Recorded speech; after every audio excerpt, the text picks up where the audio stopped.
Okay, so we got pretty far ahead in the lectures, which is nice. I wasn't surprised. But anyway, last class was just recorded. It was mostly stories, but anyways, I just want to give you an opportunity to ask any questions that you might have had about them. All right, so seeing none, that's fine. Okay, the other thing I want to draw your attention to is assignment 2. So assignment 2 will be due in 2 weeks, more or less. Yeah. And 2 weeks and a bit. And so in this assignment, you're going to do usability evaluation. And so that's the topic that we're going to talk about today, okay? So specifically, you're going to do something called a cognitive walkthrough. So in today's class, we're going to go through the theory of usability. We'll talk about different types, including a cognitive walkthrough. Next class, what I'll do is we'll do together a cognitive walkthrough of a piece of software called Tor. And so you'll see a concrete example of how you do it, and then you'll be asked to do it for your assignment as well, okay? So it's just an incentive to pay extra attention to the cognitive walkthrough stuff today, and then next class, but you can, even at the end of today's class, you should be able to get started on the assignment. Yeah. Okay, so I'll go through the assignment maybe at the end of this class or at the start of next class. We'll see, but it won't make too much sense yet until we at least get partway through this material.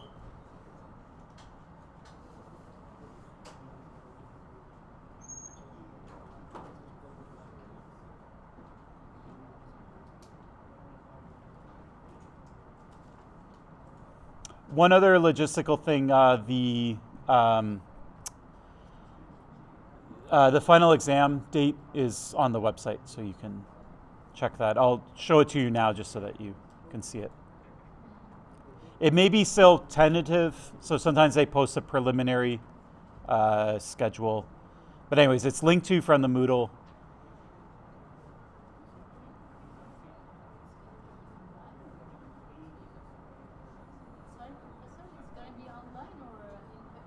So it's an in-person exam. Yeah. Yeah, it'll be in a classroom, yeah. It'll be in the Falberg building, so we are here. So Friday, April 21st, 7 to 10. And you'll be split across 2 classrooms. So sometime I'll post a list of basically where to go. I'll assign you to one of the 2 rooms. Yeah, so I'll send that out by email like the day before the exam or something like that. And Falberg is like kitty corner from the EV building, if you've never been there. If you've never been there, you're in for a treat. First, 21, yeah. So there is, don't just go by my name because I have 2 classes. So you have to go by the course number. If you show up on the 25th, I'll still let you write it. Actually, I shouldn't promise that.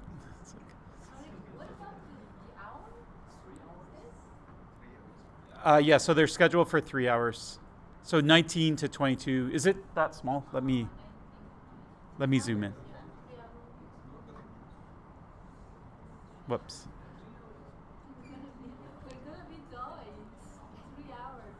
Yeah, so have you've never written an exam here before? Like here? Okay, anyways, they're all 3 hours by default. I let you stay the full 3 hours, and some students like it. They want to stay right till the end. Usually, the first student will leave around 1 hour, maybe 1 hour and a half, and then 80% of the class is done by 2-ish hours kind of thing. So I'm not going to give you, some professors give you like a super long exam that you can't get through, and that's like kind of like a way of kind of belling the marks because the reasoning anyway is that students that really know what they're doing, they'll be able to get through more of the material than students that don't know. So that's one way of doing it. I just like to ask really hard questions, so that's my way of doing it instead. I half kidding on that. But anyways, the the content of the course, or sorry, the content of the exam isn't like super long. Yeah, usually. So I haven't decided exactly what I'll do, but in past years it's not. It wouldn't necessarily take you 3 hours, but sometimes students like to sit and think about things or. The question is the complexity of the question is at the same level of the content. Yeah, so I can talk a bit. I'll talk a lot about the exam, like the class before, 2 classes before, but just at a high level, this class, as you can imagine, is kind of hard to write an exam for because it's a lot of stories and things like that, right? So there's 2 kinds of questions. So one, both of them are trying to get at the same thing, which is just, did you understand the concepts that were explained, right? So sometimes it might be a direct question about the concept. So that's the one type of question. And then the other that I like to do is I'll give you a brand new scenario that has something in common with one of the things that we talked about in class. And you'll have to identify which it is or what it has in common, or based on something else you saw in class, you'll be able to do some analysis of that type of scenario. Yeah. The format of the exam is a mix of short answer and like multiple choice true false. And one thing, you can bring a cheat sheet, so you can bring 1 page of paper and you can write anything you want on it. And I would do a fully open book exam. It's just that people come in with like books and papers, and there's not a lot of desk space, and people are flipping around and it's noisy and things like that. So that's why I just keep it to 1 piece of paper. But I won't ask you any straight memorization questions. Okay, so whatever you want to memorize or you're afraid that you're going to forget in the exam, that's what that sheet is for. So you write it down and then you don't have to worry about that. Okay, so. It's not okay if you bring the laptop to have the file. It's not okay. Yeah, so I won't. It's easier to manage with 1 sheet. The problem with the laptop is the communication that you could do with other students. Yeah. So if there's an easy way to like lock it down to like a read-only mode, that could be like, I wouldn't have a problem with it, but there isn't. So. If it's in airplane mode, is it okay? No, because then someone has to walk around and check it, and you can always turn airplane mode off, and you know what I mean, like it's. It just wouldn't work. Yeah. Yeah, you shouldn't trust. Yeah. So you will have to condense everything that you want to know. My goal actually is that you spend a lot of time on the sheet. That's how you kind of learn the content of the course. And then when you write the exam, you actually never have to look at it because it's all conceptual anyways. So that's what I aim for. Lots of students tell me that was their experience, but your experience might be different. But anyway, so anything you're worried about not remembering, you can write down. The real world's a little more like that, but of course in the real world you can ask a friend if you're stuck, but in exams we can't let that happen. So. And another stupid question. Yeah. And the size of this is important. Yeah, so 8.5 by 11. So that's like a normal piece of paper. Yeah. And you can do it double-sided though if you want. Now you can print it out in 4-point font and bring a magnifying glass if you want. So that's fine. And you can put anything, if you want to put the lecture notes on it, if you want to put, I don't know, old exams, like whatever you have, I don't care. Like you can put anything on it. But yeah. And you can bring a magnifying glass if you want. But just 1 piece of paper, it's easier to manage. And yeah. So there is a sample midterm on the Moodle somewhere, or a sample of final. The problem with it is that it's very old and the course content has changed. So I think less than 50% of the questions even make sense. Just to get an idea about the question. Yeah, so they'll at least give you an idea of like the format of the questions and things like that. So yeah. So it's better than not having anything, but at the same time it's not a great thing, and there's a whole bunch of stuff that we cover now that's not on that exam and stuff like that. Yeah. Other questions? Okay. Anyways, I'll go over all those details later, closer to the exam itself.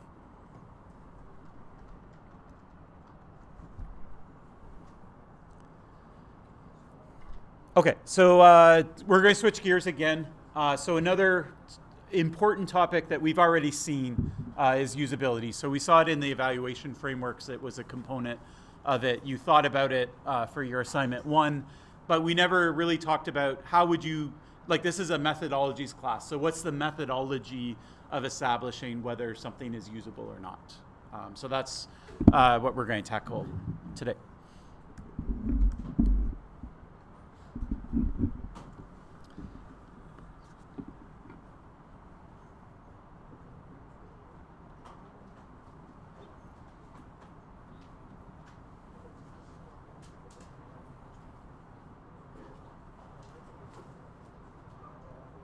Okay, so this is the basic idea. So let's say you have some new security tool, you show up at a company, and they want to know whether it's quote unquote usable, okay?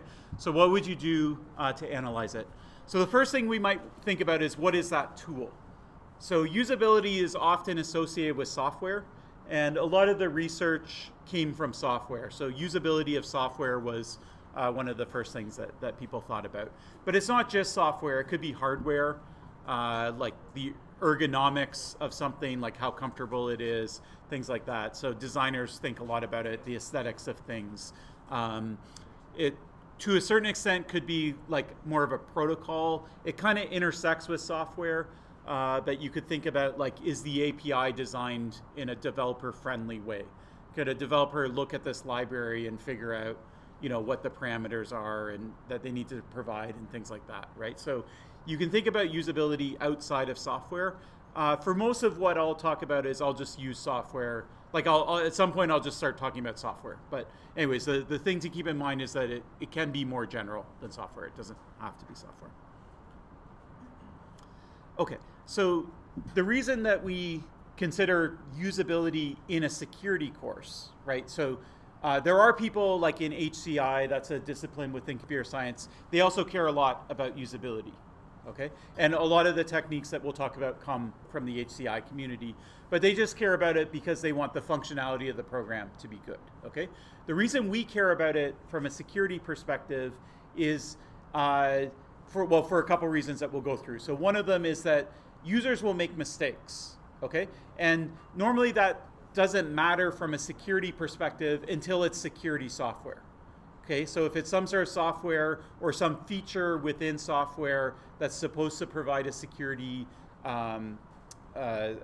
property, then if a user makes a mistake using it, right, then now it's a security problem. Okay, so we want to eliminate errors, and if users make a lot of frequent errors, the other thing is they'll just stop using it. They'll look for alternatives. Can I do it a different way, right? And so you might have a very secure option for them, but it's not usable. They make a lot of errors, and then they always are trying to sidestep it and try not to use it, okay? So users will stop using something that's secure if it's too frustrating to use. For example, EAS I will not use next year, okay? So was a frustrating experience probably for you, more than me, but I did get like 20 emails about it from you guys. And so that's an example where they went a little too far with security. And so now I'm going to use Google Forms, which is like more usable, but it's not as secure. And I don't know, now it's like in Google's cloud and your like student IDs and assignments are going to be in Google's cloud. And so that's probably a worse outcome, right? It's probably the security is worse, but I got frustrated with the frequent errors with it, and so now I'm just going to sidestep it. Now, actually, I'll probably use Moodle. There is a way to submit things through Moodle, and that seems like a compromise. But anyways, you get the point. Okay, so users will avoid using it if there's too many errors, or if it's just like too onerous to use, whether you're making errors or not. And so you might do an insecure alternative instead. Another thing we think about in usability is that security is never someone's primary goal. They're not like, oh, I'm going to go out and be secure, right? They're like, I'm going to go out and do something. I'm going to go out and submit my assignment, right? And then security is the secondary consideration. Well, how can I make sure that, we're not putting up a web server that's accessible from the open internet, right? So security ends up being this secondary consideration. It's no one's primary consideration, okay? So this sometimes influences how we think about the usability of the system as well. So we don't, well, you'll see it like a cognitive walkthrough really tries to emphasize this because it's the starting point for that methodology is what does the user want to do with the software, right? What is it? Define what it is that they want to do. Define the tasks that they want to do, and then that's like sort of the starting point for where you start your analysis. Okay, so it's like treating people as if they want to get something done rather than looking at the interface or a few alternatives that we'll talk about later. So the primary goal, if security is secondary, the primary is to accomplish some task, okay? So you set out to do a task, then if you can do that task in a secure way, then that's fine, okay? But you're not setting out to do security itself. Another challenge with usability that we also saw when we talked about HTTPS is that if you give a lot of warnings and errors to users, it's not just that they will avoid using it, they get frustrated, it's also that they can habituate to it. So they stop paying attention to it. They just kind of swat it away, right? So if you see too many SSL certificate errors and you have the opportunity to just click, go to the website anyways, right? Then you might just start doing it and not even think about it. Like as soon as you see it, it's just like instinctively you click the button. And then that one time you're going to Facebook and you do it, right? Then it's too late. You've already clicked on it or whatever. So like even if they're about websites that you don't care about. It's also something that comes up with like, there was a trend when I was like your age where you would install firewalls on your computer. So I don't think people really do it anymore and your operating system kind of takes care of it. But it was like, you know, you had to go out, if you want to be secure and not get a virus, you had to go get a software that was like a firewall. And what firewall meant is that every time your computer connected to a new website, it would ask you, do you want to allow it or deny it? And so you can imagine you turn this thing on and then it's just like you're getting, you know, at first it's kind of cool, like it's asking me about every little thing, but then after a day of using it and it's asking you like 100 things every hour, you just get sick of it. And so you either turn it off or you just hit, you know, allow, okay? You'll see this in assignment 2. So in assignment 2, I'm going to ask you to look at something that helps you manage cookies, okay? If you decide one day that, hey, I want to approve every single cookie, you know, I go to a website, I don't want the website to set any cookies. Now that might break the website, so then I want the ability to allow them on a one-by-one basis, okay? Go out and try that. That's a fun experiment, right? You'll go to the first website, like a kind of spammy website, like a news site, and there'll be 30 cookies, right, that website wants to connect, right? And you're gonna have to go through them one by one and allow or deny. Then you go to another website, right? And you're going to fatigue very, very quickly to this. So you can do that too. So you can, it sort of depends on what you're worried about, I guess, what your concern is, yeah? The other thing is the action of leaving a site isn't defined. So your browser doesn't, I mean, you could, so anyway, so the action that the browser recognizes is when you close the browser. And generally, I don't know actually what the semantics of that mean with like tabs and things like that, but if like closing a tab is equivalent, but you can set your browser to delete all cookies upon closing. So, but from a single site, I can actually I can choose from select specific cookies for that site. yeah, absolutely, yeah. Yeah, you can do that. So what I'm just saying is that you'll probably fatigue from doing that once you do it with enough sites, yeah. Okay. Another kind of usability principle is that if you can push security decisions to the background, it's better, right? So instead of warning the user about certificate errors, if you can just take the right action, right? You can decide, you know what, it's expired, it's only been 3 days, it's not a big deal, right? Maybe I'll warn them anyway, but I won't like ask for their input, right? So the idea is to ask for like some people have this idea that, oh, we'll just ask the user every single time, right? Oh, there's this thing, it's slightly suspicious, what do you want to do? What do you want to do? And then it takes the liability off the developer, right? But then that can also create fatigue where the users have to dialogue with the software a lot. Okay, so moving security decisions in the background as to the extent that you can is always better. Okay, so revocation, for example, just kind of something that happens in the background, you're not really aware of it, kind of broken, right? But anyways, at least it's a default, right? You could instead like warn the user like, hey, I can't tell whether this certificate is revocated or not, revoked or not. Do you want to proceed or not, right? So you could be constantly like pinging them, right? So that would lead to a poor usability experience. Another thing we look for is the software itself to guide the user and provide feedback. So it used to be the case that, like, I don't know, you go out and get Microsoft Word, it would come physically on a CD or discs or something like that. And the other thing you get is a manual, right? You get this 400-page paper or book that like tells you how to use the software, right? And so the expectations in the 80s and the 90s were that people would read the manual, right? RTFM. But that's like not a reasonable expectation. And now we expect that, hey, I'm going to download software. It's going to be intuitive, right? Like I'm going to hover my mouse over like the icons and it's going to tell me what they do, right? I don't have to read a manual to figure out what icon does, right?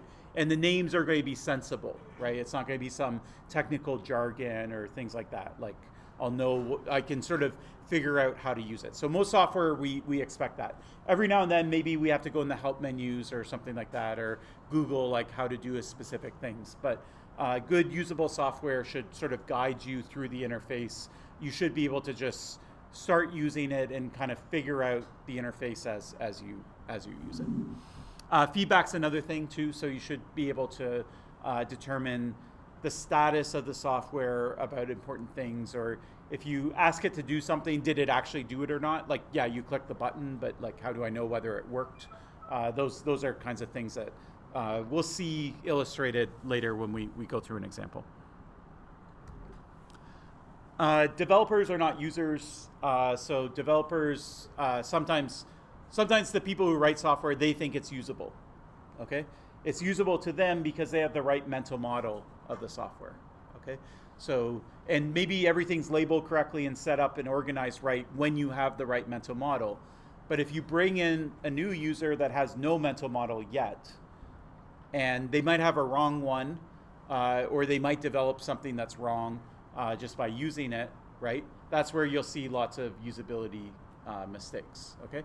So what you want to do is you want to bring in outsiders to some extent in order to look at the usability. It's very hard for you to analyze. It's kind of like proofreading your own papers for grammatical mistakes, right? Like there's a grammar mistake and your brain just skips over it because you know what you were supposed to say, right? You can't actually read what's written because your brain knows what you were trying to say, and so you actually read what you were trying to say, right? So it's sort of similar with people who develop software. When they try to use it, right, they know what it's supposed to do and what it meant and all of those types of things, okay? So you really want to get that outside experience to the extent that you can.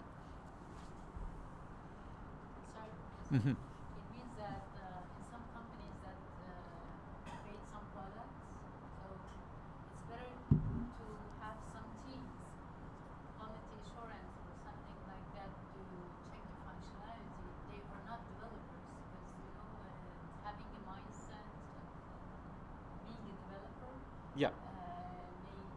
may kind of mislead you that okay, the product is fine and everything is fine. So Yeah. it's better to have a team that are not kind of developer, Yeah, 100%. Yeah, that's exactly right. Yeah. So a company could say, well, why don't we make all our developers QA people? Like they'll write their code and then they'll do the quality check after, right? It doesn't work, right? So that's why a company has a QA department that's completely different people with completely different skills. Yeah. And it just brings a fresh set of eyes. And like you say, the experience, the difference in experience too can change the output and things like that. So we'll look at some of those points. The last thing is defaults are also important. So a lot of times software will come and security will be configurable. Okay, so there's a couple of different ways of doing security. One is like there's only one way that you would do the secure thing. Then you just program it that way, and that's how the software acts. Okay? The second is that there's decisions that need to be made. Okay? And so either you are going down the like warning error kind of path where you're every time a decision comes up, you're asking the user, what do you want to do? You know, here's a expired certificate. I've never seen one of those before. What do you want to do? Do you want to accept it anyways, or do you want to not accept it, right?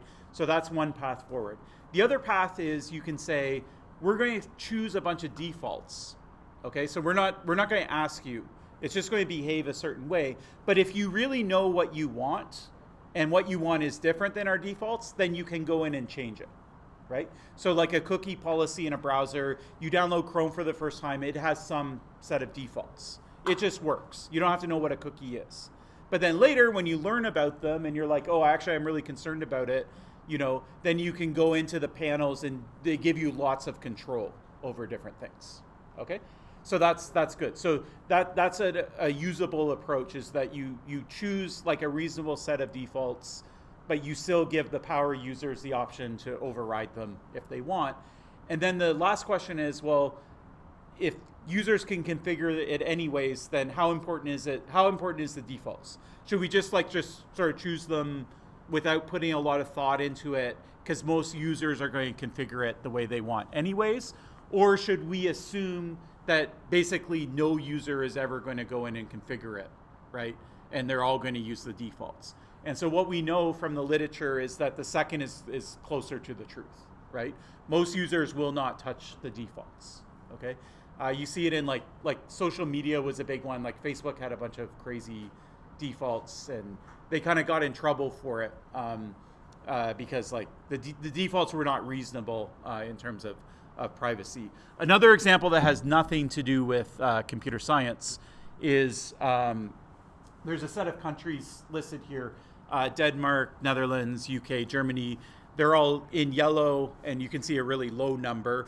And then other European countries that are very similar, like you wouldn't think of the demographics as being completely different, they have a high number, okay? So this graph is a measure of, it's kind of morbid, but basically if you were to die in a car accident, would you donate your organs or not? And so you can, all of these countries give you the option, okay? So you can choose, right? And so for some reason in Germany, only 12% of people would donate their organs. But if you go over to Austria, which isn't that much different, it's 99.98%, okay? So what's the difference between these two countries? What's going on, right? And so the answer is the default. It's that simple, okay? So in Austria, when you sign your driver's license paper, you are by default an organ donor. If you want to opt out, you can, okay? So the option is there, but you have to fill out an extra piece of paper that says that you want to opt out, okay? You go over to Germany, it's the exact opposite. You fill out the driver's license thing. By default, you are not an organ donor. You can still be one if you want, right? But you have to like fill out an extra piece of paper, okay? So what do people do? They just do the defaults, right? They don't think about it. Whatever selected, that's what they do, okay? And so there's this whole book about, it has nothing to do with security, but about, well, one of the components of it is like setting more reasonable defaults to get good policy outcomes. Okay, so let's talk about the actual methodology. So how do we evaluate security? So there's three main ones that we'll talk about. There's more, but the three ones we'll talk about are as follows. So the first is an expert review. And an expert review, you use one, or you could use a few, but like a small number of experts, okay? So they're just going to go in and they're going to try and determine whether your thing is usable or not, kind of like the QA department or whatever, okay? The second thing you can do is you can bring in actual users, okay? So the one popular way of doing it is what's called like a user study, or sometimes it's called a lab study. So there you might have between 20 to up to 200 kind of, it gets kind of unmanageable over 200. And you'll bring the user in, it will be like a laboratory setting. You'll ask them to do things, you'll observe them, you'll measure them, all that type of stuff. And usually you have them for about an hour. And so you'll run 20 users through, and then you'll try and conclude something about where the problems are and things like that. All right. And then the last thing you can do is what's called a field study. So a field study is you go out to the people who are actually going to use your software. So in a user study, it's sort of like you get volunteers to come in. So they're not your actual users necessarily. With a field study, you go and you find your actual users, and you actually just give them the software. Okay, you give them the thing. You usually instrument it so it can take measurements, or you ask them questionnaires after they use it or whatever.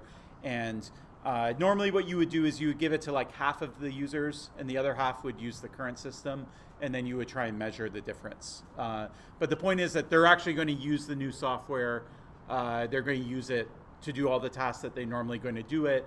Usually would run a field study for at least days, if not months. 20 is a very small number, so here you might deploy to 1,000 people or something like that, okay? And the basic thing, as you can imagine, is a field study is better. It'll give you better results than a user study. A user study will give you better results than an expert review. But in terms of how hard are they to do, right? An expert review is sort of the easiest. A user study is kind of complicated, and a field study is really complicated, okay? So there's sort of a time quality of results trade-off between them. So usually what organizations will do is you also don't have to choose. So what they actually do is they'll start with the expert reviews. They'll do as much work as they can. Once they think they have a good candidate, then they might do a user study. Then the user discovery, it discovers some things, so then they go back to the expert review. They fix them, then they expert review it. Then they go back to the user study, and then once they think, okay, this is really good, it's working with the user studies, then they might go out and do a field test kind of thing. So you don't have to go through them. You don't have to choose between them. You can do them, and you can do them over and over and kind of loop through them in different order. When the software is launched in the beta phase, is it the same as the full state? Sort of, yeah. So software, people will call their software beta and alpha and things like that. And it's not strongly necessarily tied to that. That to me is more of like a marketing thing.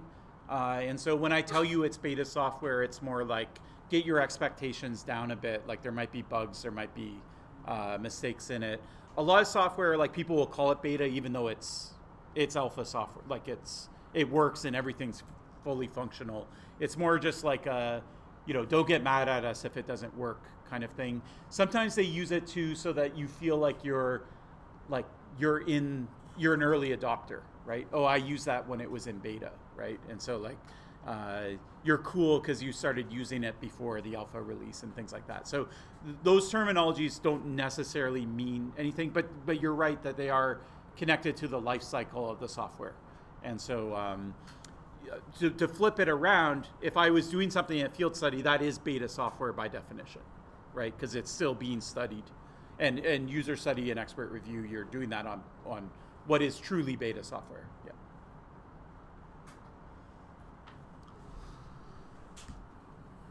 Okay, so we'll go through them one by one, and I'll just sort of tell you how they work and tell you some different things about it. Okay, so the first one is the expert review. The review is conducted just by one person or a small set of people. Okay, so it doesn't strictly have to be one. Sometimes you might run it with 2 or 3. You might at the end try and do an agreement between the 3 to see what they agree on. There's some statistical measurements that you can use for agreement and things like that. These people are experts, and in fact, we call them dual experts. Okay, so a dual expert in this case means that first off, they have an expertise in usability and the methodology itself. Okay, so the methodology they use, you'll see it in a second. They know it inside and out, so they're experts at having that methodology. The other thing that you want is you want them to actually be, if you're going to do an expert review, you do want them to be experts in the tool that they're using. So this seems like a slight contradiction to what I said earlier, which is users aren't developers. It's true. Users aren't developers, but these people are more like developers than users. Okay, so they're not like true users, non-experts. Okay, when you do this, what you're doing is you're getting a developer or an expert to pretend to be a user. Okay, instead of using a real user, you use an expert, but they're going to try their hardest to pretend they are. Okay, and so what that means is that they should know how the software is supposed to work. And when I say it's supposed to work, I don't just mean the like, you press this button and this happens. I mean like they have a mental model. Like let's use Tor because we're eventually going there. They know what Tor is and they know like how it works, and there's this network that's involved in nodes and there's encryption involved. Like they know that. They don't have to know like the exact algorithms, but they have the right mental model. Okay, so then when they encounter, basically they're looking for discrepancies. So where the software might lead them, like might lead a true user to think something different than the way it actually works. Okay, that's what they're looking for, is those discrepancies. I don't know why I can't say that. And so, anyways, that's what they're looking for. Now, the other thing that's sort of complicated is, do the users have to have the right mental model to use the software? Okay, so mental model means like you know how it works, right? And so the answer to that is no, right? A lot of times, first off, like for example, I can drive a car, right? But I don't know how internal combustion works very well. Okay, so did I need to know that? No, I didn't need to know that. Okay, so that would be like an absence of a mental model.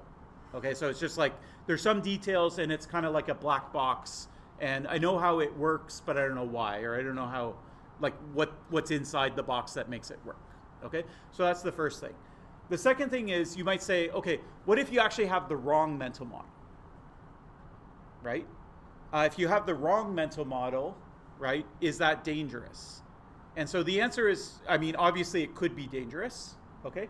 But in some cases, you might actually decide giving the user the wrong mental model is the best approach, right? So using the car analogy, my mental model might be there's a steering wheel. If I turn the steering wheel like this, the tires of the car will go like this. Okay, if I turn it a lot, they're going to go a lot, right? That's my mental model of how the steering works. That's a mental model that the car manufacturer wants me to have, or the government wants me to have while driving, okay? Is it a true mental model? Okay, I mean, I wouldn't be asking it if it was, right? But is there ever a scenario where you would turn the wheel like this and your wheels would actually go like this, right? So it actually happens, right? So if you lose traction and your traction control kicks in, me steering the car there is telling I want the car to go in that direction, right? But sometimes in order to regain traction, you actually have to steer in the opposite direction. You regain traction, and then you can bring the car under control. Once you have control, then you can actually bring it in the direction that you want to, okay? So if you're an old school driver, like a car racer, without all these automated systems, you know how to, if you start skidding, you know how to get out of a skid. And you know that some of the movements that you have to make are counterintuitive, right? And lots of people had trouble with cars because, you know, when they would skid, they would turn the wheel even more, right? They panic.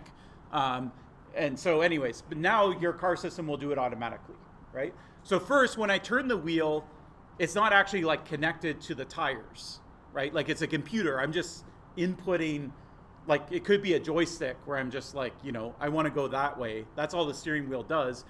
The computer reads the signal, and then there's actuators on the wheels that actually like turn it, kind of thing, right? So like that's a wrong mental model. And then the fact that, yeah, the exact way it works is also could be wrong, okay?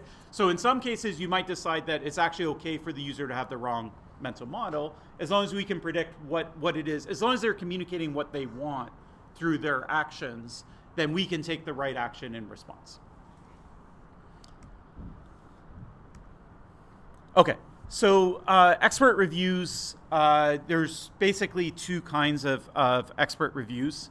And one of them, probably the better one I would say is called a cognitive walkthrough. So this is what you'll do in assignment 1. you'll do this process. Okay, so the idea of a cognitive walkthrough is the way it differs from the other kind of expert review, which is called heuristic evaluation, is that it's really focused on tasks that the users want to do. Okay, so you'll see in a second, the first thing you do is you write down some tasks that the users want to do. And that's usually how users use software. The alternative, what's the alternative? The alternative heuristic evaluation is sort of like, let's say you open up the software and then you just went through the menus one by one. You're like, okay, what does this do? File, open, file this. You know, what does, you know, what does this button do? What does this button do? What does this button do? What does this button do? You know, when you go through it and you ask those types of things, that's a heuristic evaluation, okay? It's a more complete approach, right? Because you're going to touch parts of the software that users might not actually touch, okay? But you're going to put the emphasis on the things that, like, if users aren't touching some like weird feature that's buried really deep in your interface, there's probably a reason for it. It's because they don't use it very often. Okay, so cognitive walkthrough is more like, let's focus on the things that users are actually doing, and let's try and get that usability good. Let's get a good experience for the tasks that they want to perform. Okay, so they're not better or worse strictly, but cognitive walkthroughs are sort of closer to what a user would actually do. Okay, so you can consider, like, say you have a manual that comes with your car, and it just says, here's your dashboard, here's the first button, this is what it does. Here's what the next button does, here's what the next button does. That's one way of doing a car manual, right? If you pull a car manual, though, it will be more organized around tasks. Like, how do I open the trunk? How do I open the hood?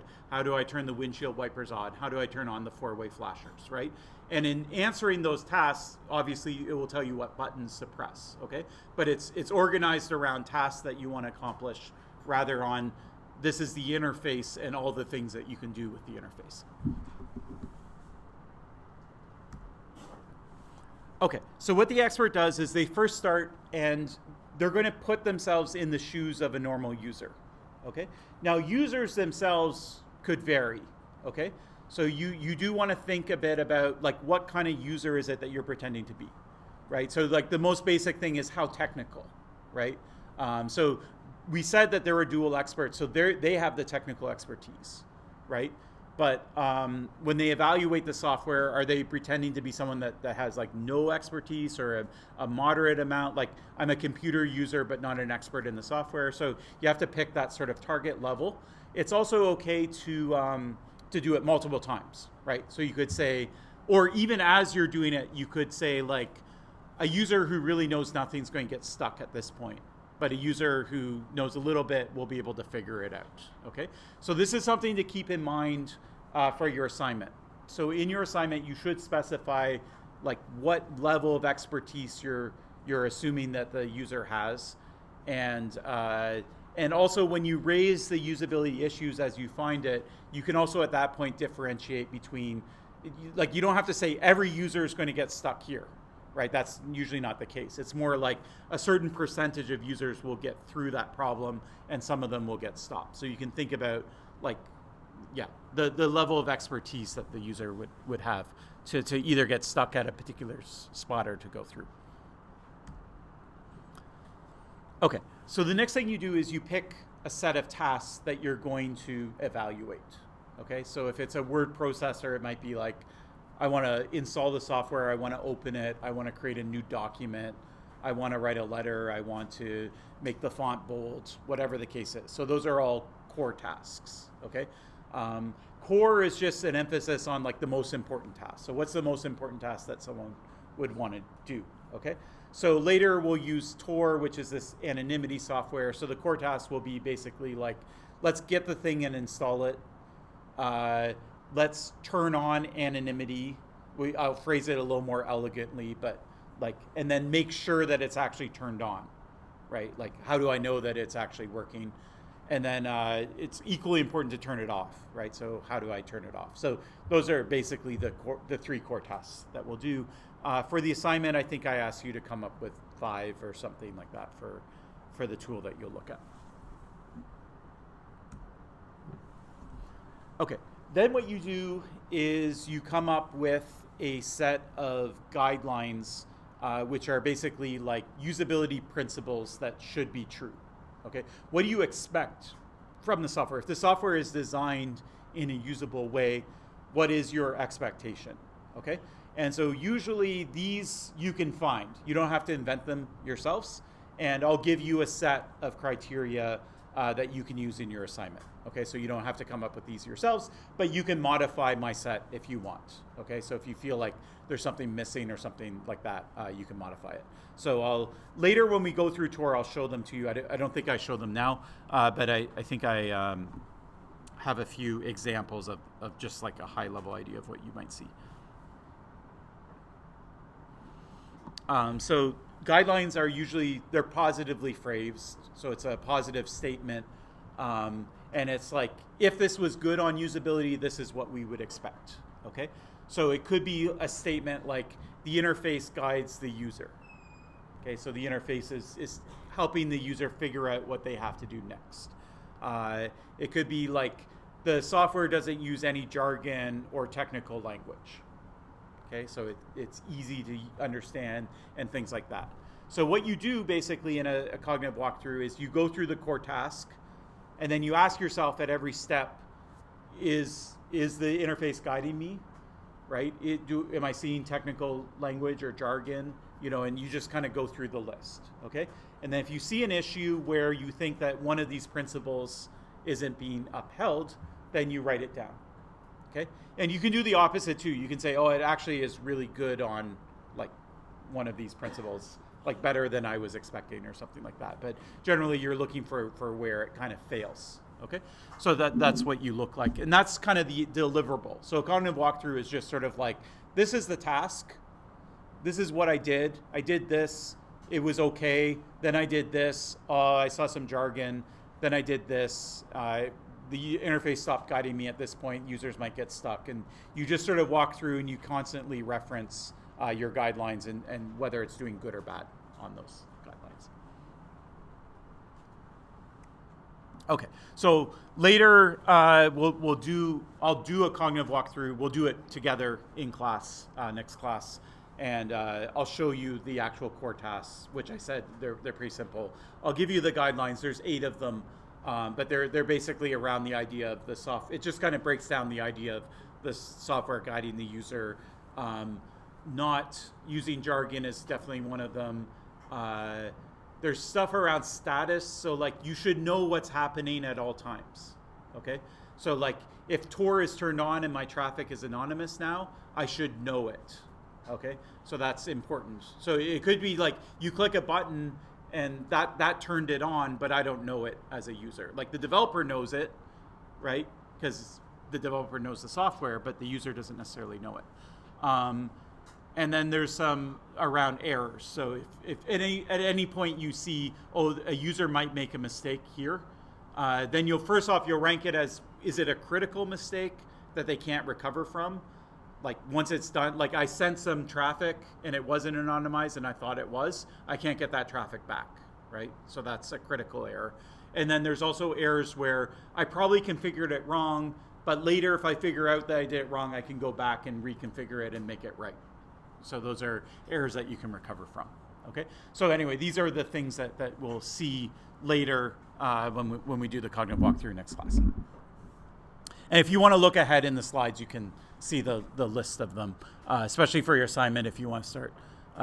You could actually start doing your assignment before we actually do it, but yeah. Okay, so what are the kind of pros and cons of doing an expert review? Okay, so the main pro of it is it's very fast by fast I mean it's fast to get started, okay? Later we'll see with user studies and field studies, there's a lot of organization and stuff you have to do. You can't do it tomorrow if you want to, okay? Cognitive walkthrough you can do tomorrow, okay? It's relatively cheap. You need that expert so that you'll pay money for that expert, or maybe you'll have them on the team already. But at least it's just 1, 2, 3 people, okay? You're not paying, like, in all cases, you have to pay somebody to like figure out what the experiment is that you're running. So you need usability experts in all cases, but then you don't need other people, like you're not bringing in users, volunteers and things like that. So anyways, we'll talk about why the other ones are expensive when we get there.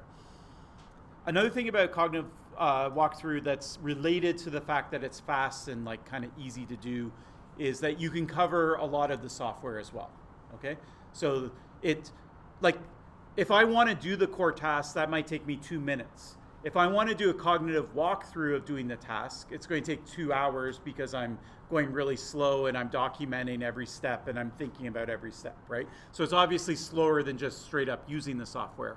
But at the same time, I can get through lots of core tasks. You know, I'll take a week to do it and I'll do pretty much every core task that you might want to do with the software, okay? This is in contrast, especially to a user study where you bring someone in and you have them for an hour, right? So whatever they can do in an hour, that you can figure that out, but that's it, right? You're not going to figure out anything else beyond it. So with a cognitive walkthrough, you can really test all different aspects of the system. Okay, the con is basically that the expert makes a mistake or an error, and errors are always of 2 types. So you always have false positives, true negatives, or I guess false negatives, they're called, yeah. False positive, false negatives, or type 1 or type 2 errors. And so what that means here is that there is an issue, there is a usability issue. When you ship your software, the users will experience this issue, but the expert missed it, okay? So that's the big one that you're going to think of. The other one that you might not think about so much, but it could actually be quite taxing, is the expert might go in and say, you know what, this is really bad, it's confusing, but if you actually gave the software to users, they wouldn't struggle with it. They would be able to do it, right? So the expert might be too picky, especially if they have a lot of expertise in usability and things like that, okay? And the reason why that's a danger is just then you'll go back to the developers will fix it, and it just adds like a lot of time and money and iterations on the software. And sometimes, believe it or not, you can make software too usable, okay? And I'll show you an example of what I mean by that a little later, but yeah. Okay, so questions about cognitive walkthrough? Like I say, this is light on details for now because I'll actually show you one. Okay, so the next type that you can do is a user study. So a user study is a lab experiment. So it means you're going to bring volunteers into your study and you're going to do it. So normally, it depends on your goal, I guess. If you're just a company trying to figure out whether your software is good or not, you could do it with less than 20. If you're an academic, so academics do a lot of usability evaluation as well. There you're trying to prove statistically that something's usable or not. Okay, so you have some goal that you actually want to prove, you want to demonstrate it scientifically. It's more like a science experiment. It's not just for fun or like you're going to use your intuition. It's like, okay, I'm setting this up like a scientific experiment, and I want to show that users can use system A and they can't use system B or whatever your hypothesis is, okay?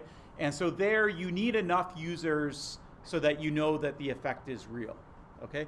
And so that's not going to kick in if you have any less than 20 users generally, okay? And you might have to have up to 200.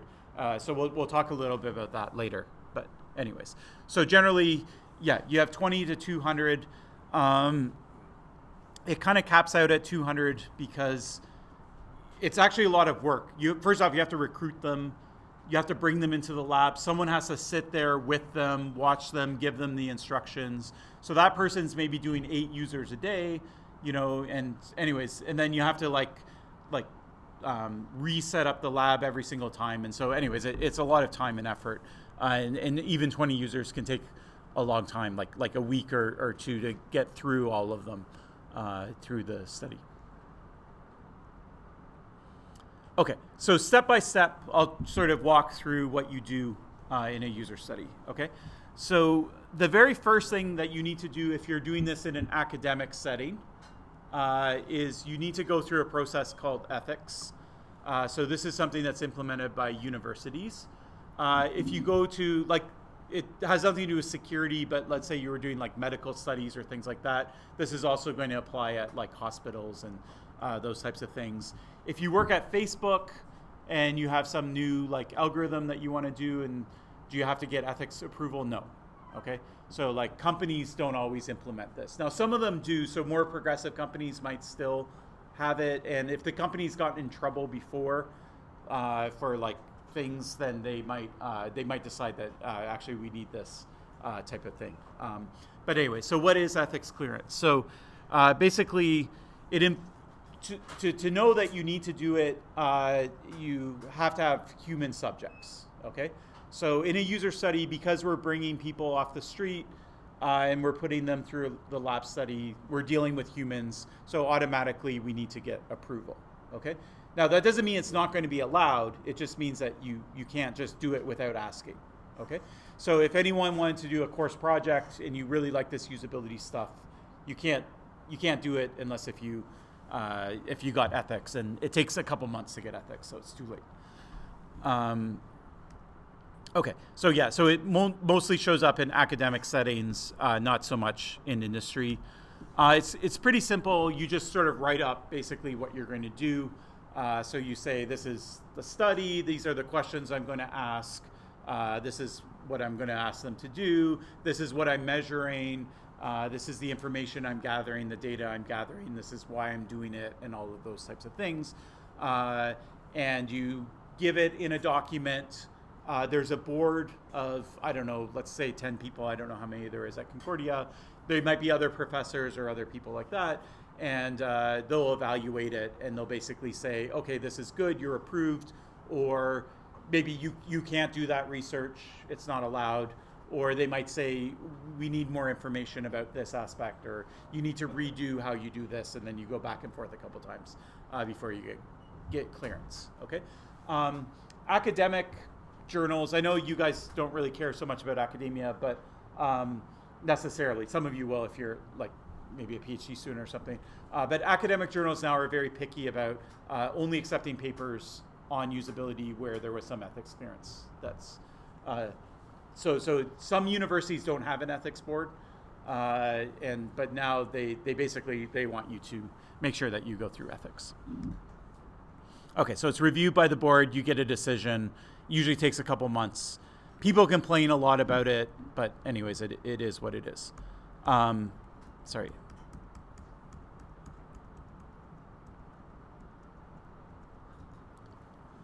Okay, so what are the like possible reasons you might get in trouble? So you just have some software and you want users to use it, right?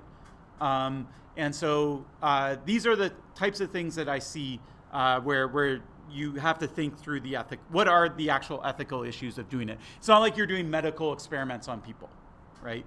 And so you might think, oh, software is not that big of a deal. But these are the things that the board tends to like nitpick on. So the first thing is, if you want to measure whether users are using your software securely or not, you can't bring them in and say, we're doing a security study. Okay? Because as soon as you say that, then they're like, oh my God, I got to be like really secure, and I got to be really careful of how I use it. Okay? So you don't do that at all, right? You bring them in and you say, we're going to play a game. And then you have a game, and then, oh, you have to create a password for the game. Okay, why don't you do that? And then they create their password. And the whole study is actually about the password. It has nothing to do with the game, but the game is there just so that they're not thinking about security. Okay, so we call that deception. Okay, so you're deceiving the user about what the true nature of the study is. Deception is allowed, okay, but the ethics board wants to be clear on different parameters to the extent to which you can deceive users. Okay, and so the basic rule is you can deceive them as long as it's not malicious or anything like that. Deception is fine, but you have to disclose it after the fact. So before they leave, you have to say, oh, actually, by the way, this was actually all about passwords that had nothing to do with it. So that's the basic rule. Another thing is you'll collect a lot of data. So you're looking for demographic information. We'll talk about that soon. And so you have to think about who has access to it. You know, is it going on Dropbox and all the 5 co-authors on the study have access to it. Well, do they actually need it? Like, it has people's birth dates and things like that. Like, so what's the access? Are you going to delete it after? How are you going to delete it? How are you going to make sure that Dropbox isn't like storing it forever? You know, so you have to think through these kinds of issues. So data retention, who has access, how you collect it, how you secure it. You don't like leave it lying out in the open, that type of thing. Then there's data that you might collect in the nature of the study itself. So for example, the example I gave you actually probably wouldn't be allowed. If you did a game and you asked them to set a password, the concern would be that they would use a password that they've already used on another site. Okay? Now this is an ethical concern because the researcher could take that password and go to other websites and try and log in as that user. Okay? So that may not be, that's for example something that it may or may not be allowed. But one thing you might do is you might say, write down 10 of your passwords because you want to study the entropy of them. Okay? That absolutely wouldn't be allowed. Okay? And so you can't, you know, the information you gather from the user that could be reused in other contexts during the study as well, that would be another like point of concern with the ethics board.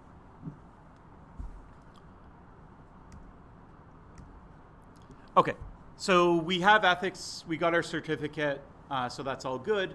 Now we want to bring some users in for the actual study itself. So we're going to recruit them.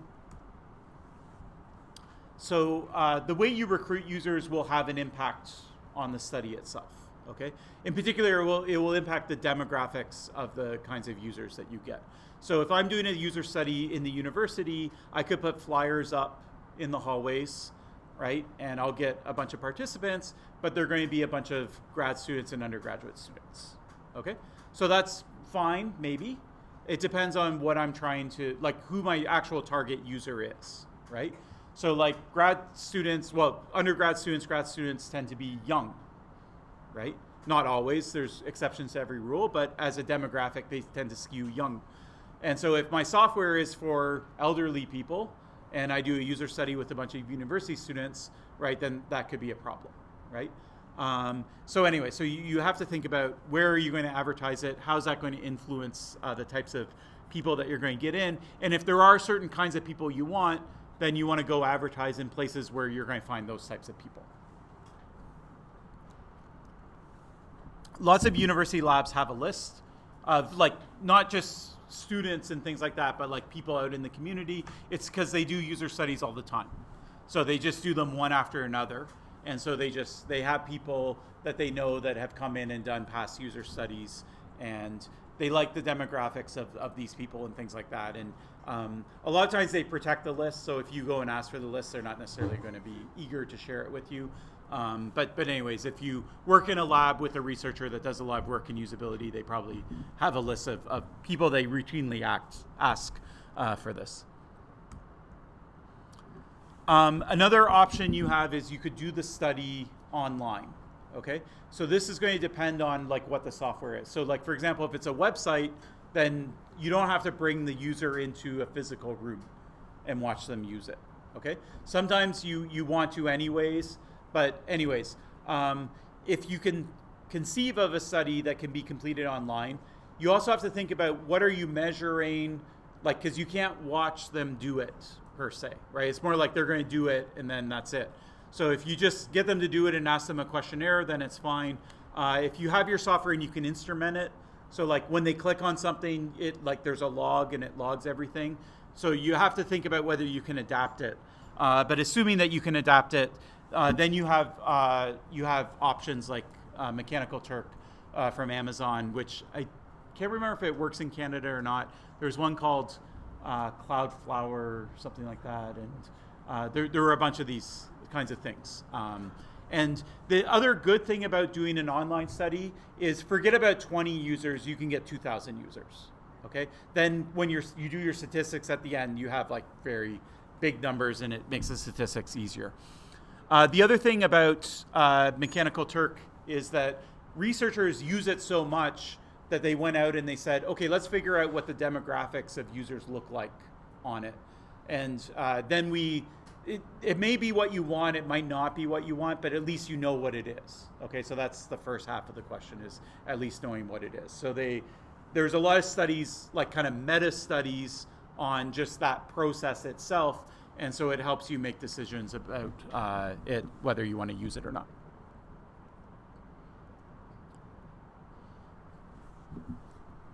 Okay, so the next thing you'll do is you have your users, you've recruited them.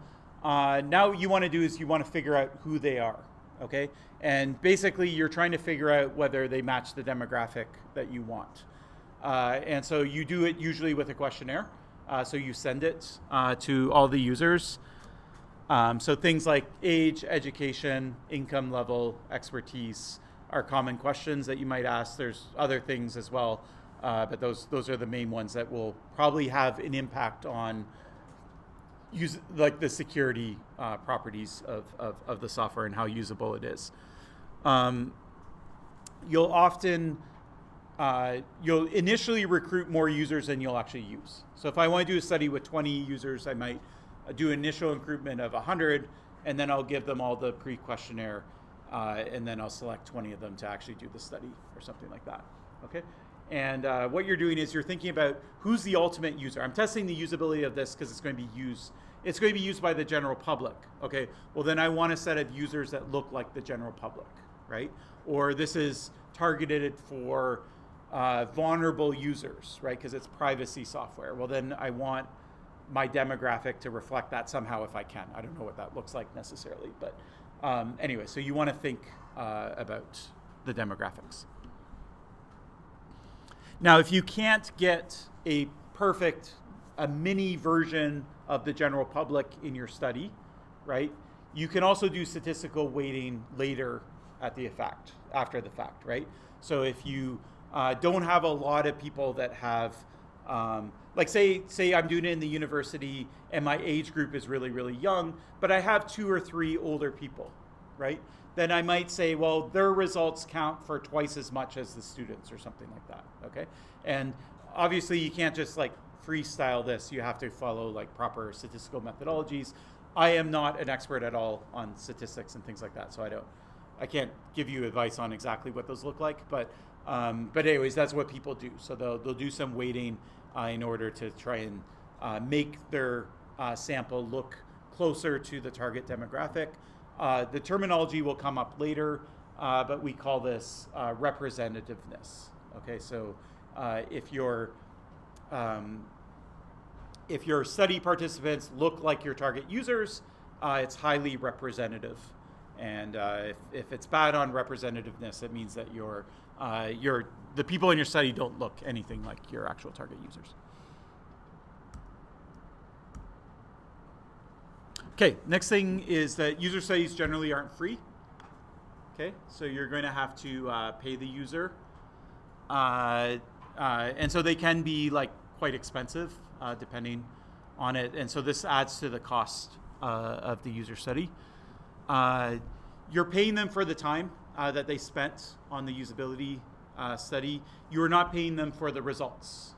Okay, so you're not paying them for whether they like your software or not. Okay. So with that said, well, first off, let me just say, okay, so it's usually like an hourly rate. So you'll be like, okay, I'll give you $60 and it's a 1-hour study or something like that, okay?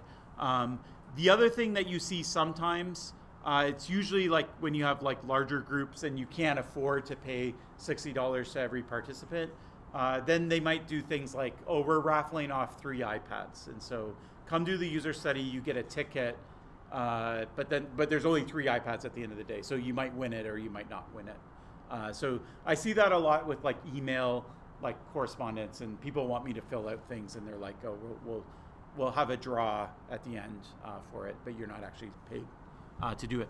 If you do Mechanical Turk or something like that, then payment is also something you specify. So their payment is usually like quite a lot less because you don't have to worry about the travel and people coming, parking, coming into the building, that type of thing. It's just like someone sitting on the web. Your study takes them 30 minutes, and so you have to pay them 30 minutes, and the friction for them to start and finish is very low. So the last thing is that the payment should not be contingent on the study itself or what they say about it or anything like that. So normally what you do is you actually pay them before they do the study. So they come in, they get the money right away. That's it. Okay. Sometimes in economics, they'll set up games like where you have to invest, and then the amount of money you get paid like will actually depend on the study itself. Like you'll play a game for money, and they do that because they want to incentivize you to think really hard about what you're doing. But usually in those types of studies, there's like kind of like two payments. There's a base payment that everyone gets, and then there's like a bonus if you do well on the game or whatever. But usually for security research, it's not like that at all. And so what you'll do is you'll come in, you'll pay them, and if they want to leave early, like say they get bored or whatever, you pay them anyways. Okay, so they get the payment basically just for coming in, or if they hate it or it's really frustrating or whatever, you don't make the payment contingent on them completing it. Okay, if you make it contingent on them completing it, then they'll sit there and they want to leave, but they also want to get paid. So then they're going to skew your results, right? Because they're not going to be paying attention or that type of thing. So it's better to just let them have the money. They leave, they drop out of the data set. So when they leave, they're not included in the data itself, right? So it's about preserving the data as opposed to preserving the money, right? The data is more important than the money. So yeah.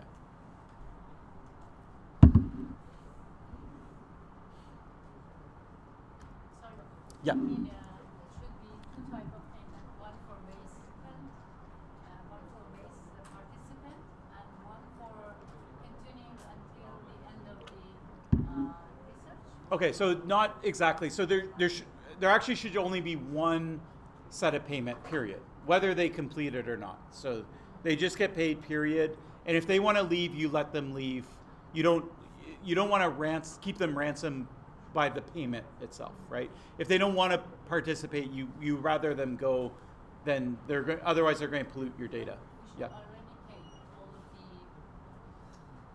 payment. Yeah, so normally you wouldn't pay them till they show up, but once they're there, you're like, okay, we have a task, it's going to be the next 30 minutes, but I'm paying you now, and you're free to leave at any time. So that's another thing that ethics will insist on is any participant can leave at any time. At the end of the study, they can say, you know what, I don't want to be included in the study anymore. The controversial bit is when you explain the deception to them, right? And they're like, oh, it actually is about my password, it's not about playing the game. Then if they choose to leave, that could also bias the results. And so researchers don't like it. They like to think that, like, once you explain the deception to it, it's too late. We're using your data. The ethics people will say, no, they have the right to leave. And that's where I've seen, like, wars between professors and ethics boards. And which way it goes is going to depend on who's sitting on the ethics board that particular day. But, yeah. Now, the thing I was saying, though, is the one exception is it's more in economics research, but you could see it in security too. Like you could set up a game where it's like, you know, you're trying to hack each other or something like that. And then in order to incentivize people to really care, you have a prize, right? And a monetary prize. So the team that wins actually gets the money. And then you might like measure like how much are they willing to risk in order to get the reward and things like that. So there are a few areas of like economics of security where you might use those types of things. So that's okay as well. So you can have the payment contingent on the study results if it's part of the study, if it's acting as an incentive within the study. But then you generally would pay them anyways for their time. So it's just it's a bonus on top. Make sense? Okay, other questions so far? So you can offer food after You can't which? offer pizza slice Oh, yeah. after the study. Yeah. You can't offer money And food as well. and food. You can, I mean, generally you wouldn't. Yeah. Are you joking or it's serious? Like, yeah, yeah. Okay. So generally you don't, I mean, you would have to disclose it in ethics and there's generally no point in doing it. But at the same time, like people would be happy, you know, you can give them a coffee or something like that. Anything that makes them comfortable. You usually would have a reason to want to do it. So it's not just like a good natured gesture. It's like because you want them to be more comfortable or relaxed or something like that, or you don't want them fatigued, and so you want them. But the golden rule is you have to be consistent, right? So you can't, like, when people come in and use your software, you can't get them all high on sugar, and then when the other people come in, you don't, or whatever, right? So yeah. So anything you do that doesn't bias the results is acceptable. So yeah, yeah. All right, let's actually, we'll take a break and then I'll come back and tell you more about this stuff. So come back at 7:15.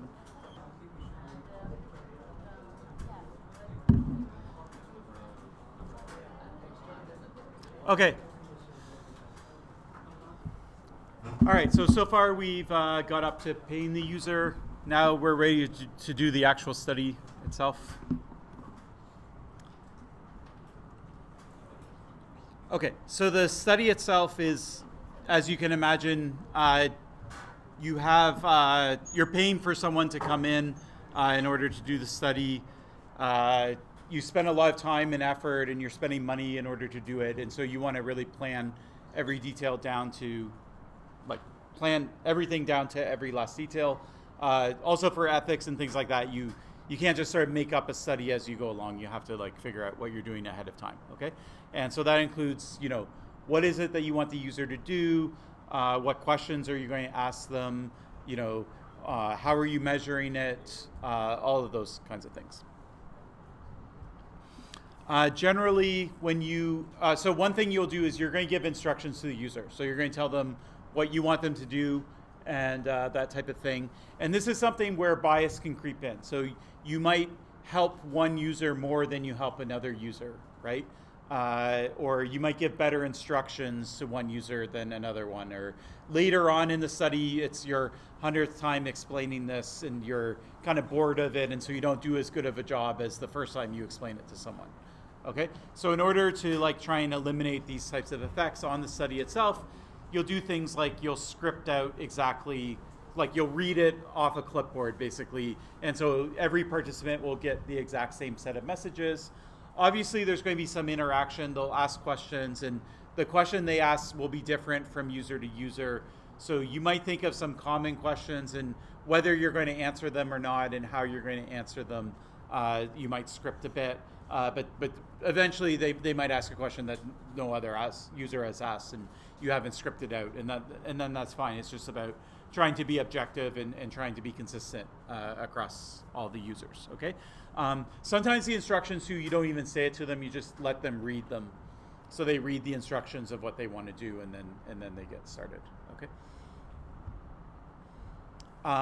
You can do some small pilot studies first, so you can also, like, build up to a bigger study. So you might bring in 5 users, and it's not about the results, it's about actually the study itself. Is the study fluid? Do they know what they're doing? Am I getting everything that I want and things like that? So it's more of a test of the study rather than the results. And then once you know the study works well, then you can bring in your 20 people or your 100 people and do it. All right, now a lot of the usability work that you'll do, it's hard to just, like, give someone something and say, is it usable or not, okay? To some extent, you could maybe figure that out, but usually, most of the time, you're doing a comparison, okay? So you give them something that's already on the market and you give them your version of it, and you want to establish that yours is better on usability than the other, right? Or it might be an update. So you have your software, it works a certain way, you have a new update, it changes some of the functionality, and so you you want to compare the new version to the old version, okay? So anyways, going in and open-endedly saying, is this usable, is really hard to establish, but especially if you're going more for the academic scientific kind of thing. So most scientific, like, kind of papers are comparative studies, okay? Then the next question is, okay, so you're going to do a comparative study, so you have 2 systems, system A and system B, so how are you going to do that? Who uses system A? Who uses B? Do you use A before B? Do you use B before A? Like, how do you do it? So the the best approach is something called between subjects that I'll define, but let's just give it an example. So you want some of your, sorry, that should say and then. Let's say that just for example, you bring in all your participants, you sit them down with, let's say, the old version of the software, System A, and then after you get them to use the update. Okay? What's the problem with that? If any, that you can think of. Maybe they got used to working with the system first. Yeah. And then when they switch to the new system, they give some wrong feedback. Sure. I don't know. Yeah. So that's exactly right. So they're going to come in, they're going to use System A. Now, if this is a user site, they're like people off the street, so they're not experts. They've never used this software before. They've never used maybe even this kind of software before. Okay. When you use something, you learn it, right? You drive once, now you're a little bit better of a driver. You drive twice, you're a better driver. Okay. Maybe it's not a lot, but you do learn a little bit. Okay. So you come in, you use System A, you're learning something. Then when you use System B, you're going to apply what you learned in learning System A to doing System B. And so it's only going to help System B. Okay? Maybe it doesn't help a lot, but there is that chance of bias. So we call that the learnability effect. Okay? So then you say, okay, fine, how do we solve this? So you could randomize it. So half like do B before A and then half do A before B. And anyways, there's problems with that too. So the best approach is actually, it seems wasteful in order to do it. But what you do is you say, so this is what between subjects means, is that half your participants will only use A, they will never see B or know that it exists. Okay? And the other half are going to use B, and they're never going to use A, and they're never going to know A exists. Okay? So it seems wasteful because now you need twice as many users, right? Like if my goal was to get 100 to use A and 100 to use B, now I need 200 users. Whereas if I could get every user to use both of them, then I only need 100 users, right? But anyway, this is how it works. It's how it works in medicine and clinical trials. Like you get a control group and where they get like a placebo drug, and then you have the other group that gets the drug. It's not like you give them both or something like that. So this is like sort of the standard way that you might do it. If you're really an expert, you might like try something different and then justify it. So I'm not saying you can't do it, but especially if it's your first try, you're not doing it before, this is the right approach. Then what you want to do is you're going to split your group into half. So let's say you have some non-experts and some experts in your group. If you put all the experts in System B and all the non-experts in System A, right, that's going to bias against System A. So you want to split them somewhat evenly. So there's two ways of doing it. One is you can assign them randomly, and randomness will take care of all those questions. The problem is it will only do it if you have enough of it, okay? So randomness will eliminate those small biases, but you need big numbers. Like think about flipping a coin. If I flip it 4 times, what's the probability that's 50% heads, 50% tails? Well, actually there's a pretty high probability that it won't be. You know, I might have 75% heads or even 100% heads, right? Now, if I flip 4 million coins, right, then it's going to be a lot closer to 50-50, okay? So it's called the law of large numbers. So if I'm doing 200 participants, randomization will just sort of take care of those kinds of biases. If I have 20 participants, if I randomize it, I might still actually end up with all the experts in one group, especially if I only have 3 experts, okay? So then you might go in and you might like statistically kind of assign people to the groups, okay? So anyway, there's a whole methodology behind this that we won't get into it, but the groups should be balanced one way or another, and it should be not done in a way that you're trying to tip the scales of which system is easier to use.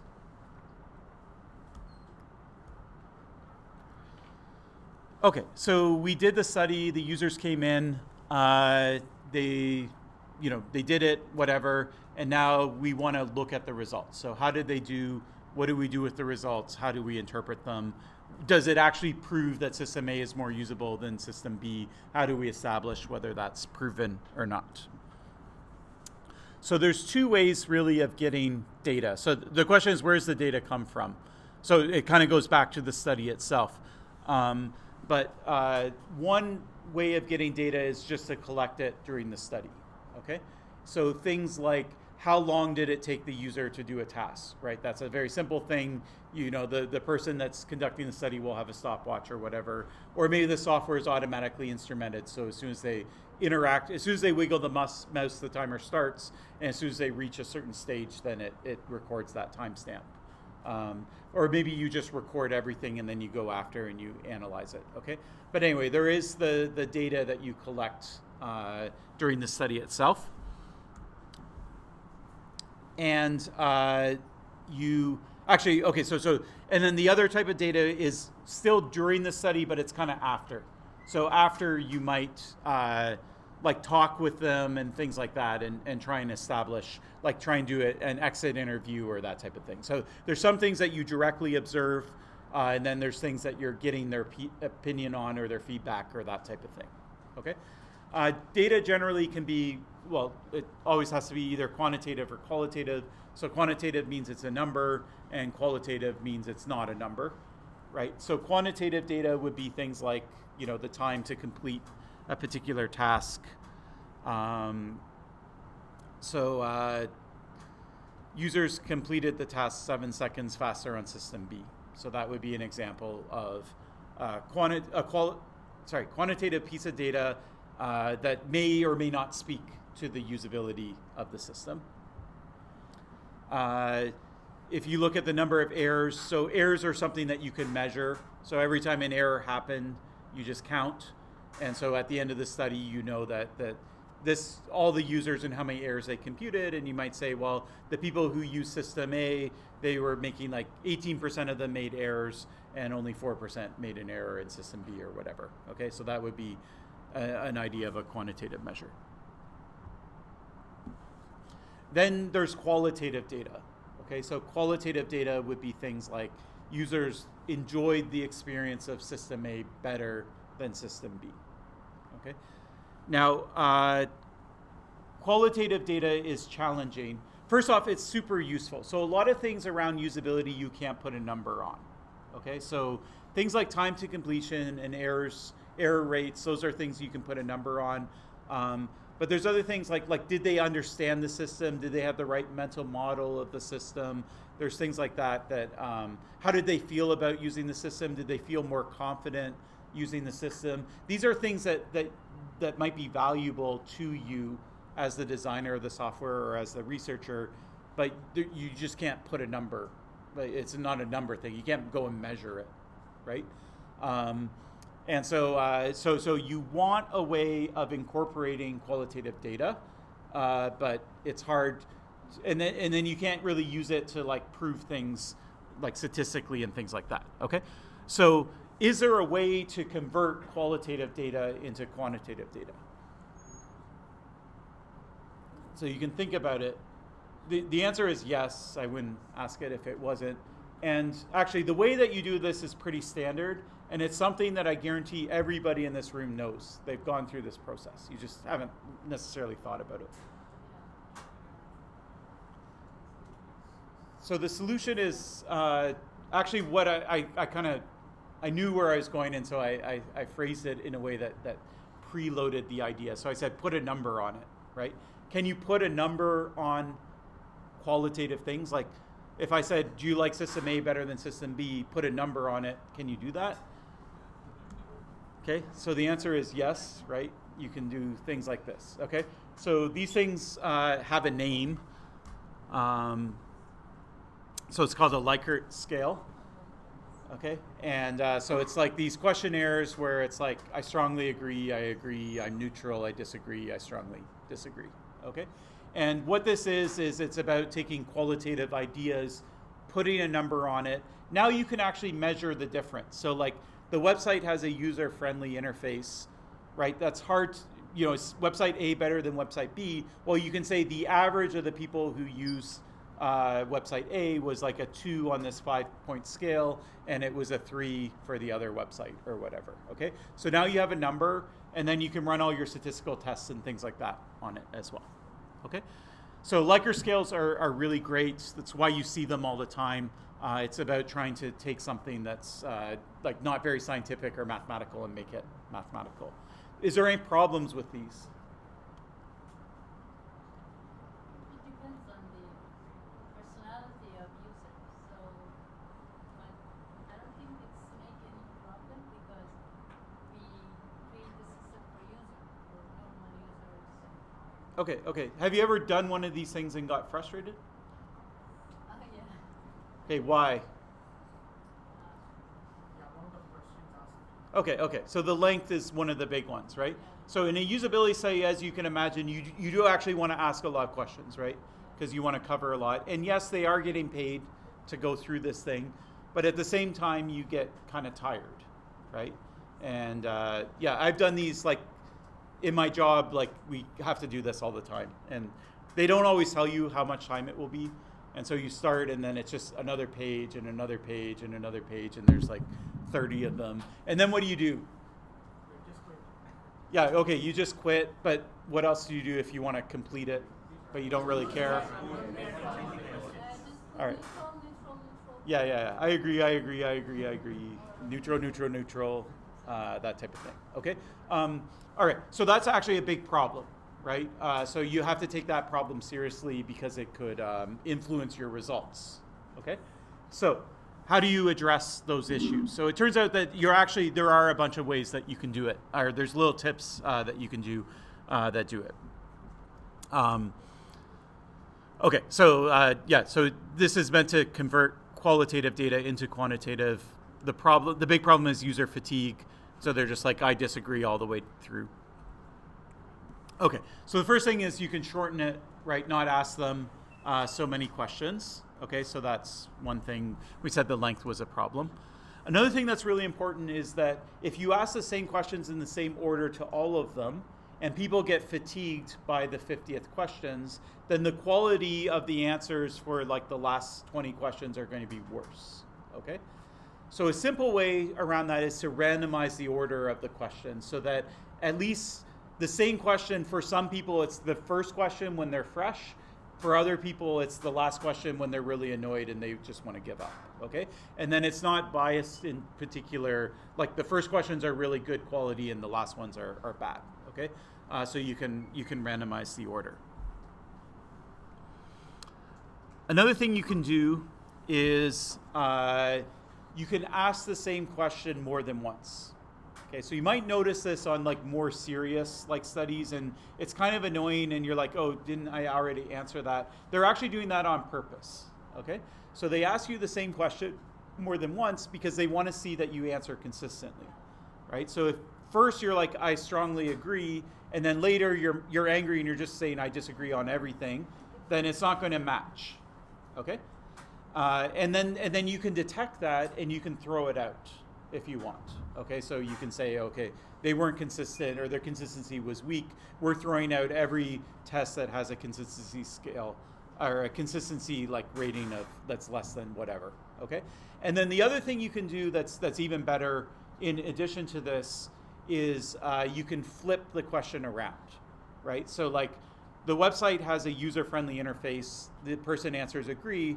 Then you might say like, I don't know, the website has a really unintuitive interface, right? Now, if they agree with the first statement, then they should disagree with the second statement if they're being consistent, okay? So then even if they recognize that they're being asked the same question the same time, it also like if I ask you, the website has a user interface 5 times and I go, I disagree, well, it's actually consistent with each other, right? So that's fine. I am answering consistency, so I'm not going to pick up that error. But if I ask the same question but I flip it around, then it forces the honest respondents to have to flip their answer around. Then I'm going to catch things like I'm just answering neutral, or whatever all the way down. Okay? I guess neutral is an exception because it's the flip of neutral is neutral. But anyway, at least with the agrees and the disagree, you would have to force them to flip it. Okay, so these are ways that you can make your Likert scale questions a little better. Okay, then what you want to do is you want to do some statistical analysis. So generally the approach is you start with a set of, it could be one or more, what you call a hypothesis. It's basically just a fancy way of saying, what are you trying to prove, right? Website A's, I think that more people will agree with the statement that website A has an intuitive interface than system B or whatever, okay? Yeah. So the point is, though, to write down exactly what you're articulating, okay? And then what you want to test is whether your hypothesis is true or not, okay? But then there's also the chance that it's just true by pure chance, right? So every time you run 10 users through, one website's going to come out better than the other. Like it's probably not going to be a statistical tie, right? But let's say they're really, really close. Like, the average is like 3.1 and the other one's 3.2. Would you say, well, yeah, system B, it got a 3.2, that's higher, so it is actually better? Or would you say, well, 3.2 is so close to 3.1 that that's like kind of in the margin of error, okay? So you have to think about what's the margin of error for this and how far am I from that, okay? So I'm seeing support for the idea that the hypothesis looks true, but it could also just be due to random chance. And if I assign users in different groups, then I would get a different result, okay? And so you want to distinguish random chance from the effect that you're seeing, okay? So there's statistical tests for this. You'll compute something that's called a p-value, and it basically is measuring exactly this. And so you basically have three results. The hypothesis, it looks true, like there's evidence that it's true, and it's more likely that it's actually true than you're just seeing it because of random chance. The flip of it is there's evidence that it's false, like the numbers are coming out like it's false, plus it's more likely that it's false than it's just like due to random chance. Or it could be it looks true or false, like the evidence supports it, but it could actually just be due to random chance, okay? So it's within the margin of error for it. So the first two are like, I'm seeing it and it's outside of the margin of error, and the other one is like, I'm seeing it, but it's within the margin of error, okay? So we have this test that we call statistical significance, and it's parameterized. So like there's stricter or less strict versions of it. So you'll pick a number and it will dictate how strict it is. And so even if something is statistically significant, it doesn't necessarily mean that it's true, okay? The other thing that happens a lot, there's actually a lot of controversy around this because it not to do with usability security specifically, just to do with user studies in general, like usually in other fields that have nothing to do with security. But it's controversial because like in the 70s and the 80s, there were a lot of there were a lot of psychological tests that were done, and they became really famous because they had like cool results, right? Like I forget what, like one was like you go into a room and they show you some videos, and in one group you're like seeing some young people, and others you're seeing older people, and then they measure the amount of time it takes you to walk out of the room, and you walk slower after you watch older people than when you watched younger people or something like that. And so they're like, there's this like strong psychological effect, right? Then what happened is that people later are like, okay, let's see if this is a cool study, but like, is it actually true? We're going to replicate it. Then they replicated it and the effect disappeared, right? And then, 10 people replicated and they can't get that effect, right? But the original one did. Right now it looks a lot like, oh, that was just random chance, okay? So that's one thing. So statistical significance is about really trying to eliminate that possibility. The other thing that people do is it goes back to the hypothesis. So I deliberately said you write your hypothesis first, right? And you stick with your hypothesis. What people will do is they'll write a hypothesis, then they'll test it, they won't get statistical significance. They'll go back and they'll change their hypothesis a bit. They'll tweak it. Then they'll measure, they'll do the statistical tests again. And eventually, you know what, you will find a hypothesis that by random chance happens to meet statistical significance, right? And so that's the other kind of mistake that you can make. So they call it p-value hacking. So it's really important that, yeah. And now there's like a trend even to like write your hypotheses down, like put it on the web or something, get it time stamped, and then when you release the study, you can show that, oh, these were my hypotheses before I actually ran the data itself. Okay, all these details don't really matter. I just want you to understand at a high level, like the basic idea. Very roughly speaking, if you have a large effect, like system A is way better than system B, you can probably prove it with 20 participants, okay? But if it's a very subtle effect, like one is slightly better than the other, it's harder to measure, then you might need more like 200 types of participants before you can declare statistical significance. So basically, the more users you run through your study, the easier and easier it is to distinguish true facts from randomness because of the law of large numbers. So anyways, yeah. Weighting feature that we measure the system usability is important in this issue or not, in this case. Weighting, you mean? Weighting, we weight some features, we put some important Yeah. some feature and less important than some other features Sure, that sure. we compare for the Okay. So you wouldn't necessarily weight it at a statistical level. What you would do is you might have 10 hypotheses, and some are more important than others. And so some studies might be like, these are our 10 hypotheses. We found that 1, 3, and 5 are true, and 2 is false. And then these other ones, like there wasn't enough data, or like we couldn't distinguish them. And so that tends to happen.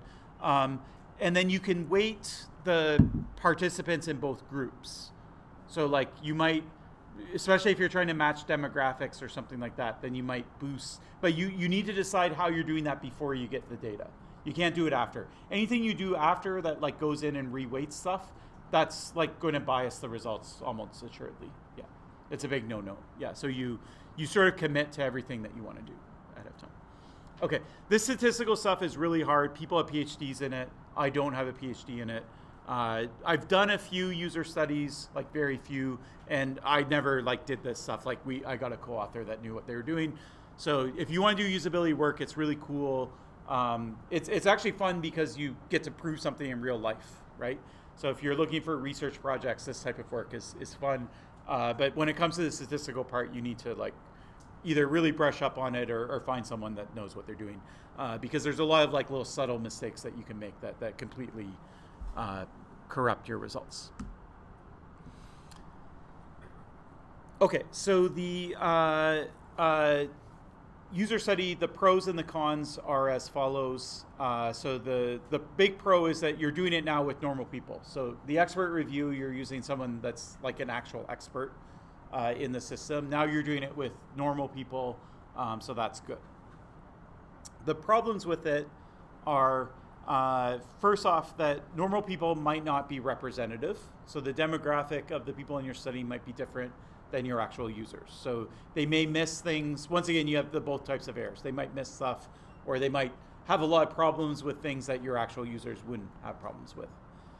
Another problem is that because you only have 30 or 60 minutes with them, usually because you don't want to pay them more, there's only so much you can test. And they're usually going really slow because they've never done it before and they're nervous and it's a lab environment and things like that. So what you can expect them to accomplish, and then they're going to fatigue at the end and things like that. So you can't get a lot out of them. So if you want to test all different aspects of your system, you would have to run so many user studies, like it wouldn't really work that well, okay? So usually you narrow in on like the most important things that you really want to do. The next thing is that somebody sitting in a lab with someone like with a clipboard looking over their shoulder, writing down every little thing they do, might behave differently, right, than somebody that's sitting at home, or they're on the bus and they're using their phone and they're only paying attention to it like halfway, right?